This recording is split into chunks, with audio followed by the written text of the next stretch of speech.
এই জন্যে আমি বারবার আপনাদেরকে মনে করে একটা কথা, আমার জীবন থেকে উপলব্ধি করি একটা কথা, যে একমাত্র আল্লাহ ছাড়া এই পৃথিবীতে এবং পরকালে আমাদের আপন বলে কেউ নাই। বাকি সবাই সবার স্বার্থের জন্য আছে। মানুষ মানুষের অবস্থানকেই মূল্যায়ন করে, মানুষ মানুষের অবস্থানকেই মূল্যায়ন করে। আল্লাহ রাব্বুল আলামিন আপনার ভিতরটাকে ভালোবাসেন। দেখেন, আপনি যখন নামাজ পড়েন নাই, আল্লাহ পাক কিন্তু আপনাকে ধ্বংস করে দেন নাই।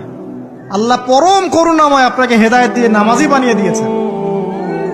জীবনে অনেক পাপ করেছেন, ইনস্ট্যান্ট আল্লাহ পাক শাস্তি দিতে পারতেন, আল্লাহ পাক দেন নাই। আল্লাহ আপনাকে ভালোবাসেন, আল্লাহ আমাকে ভালোবাসেন। আল্লাহ পাকের এই ভালোবাসার ঋণটা শোধ করার জন্য হলেও নামাজি হয়ে যান, আল্লাহর পথে ফিরে আসেন, দিনের জন্য কিছু করেন, দিনের ফিকির করেন, পড়াশোনা করেন। প্রিয় ভাইরা, আল্লাহ পাক তৌফিক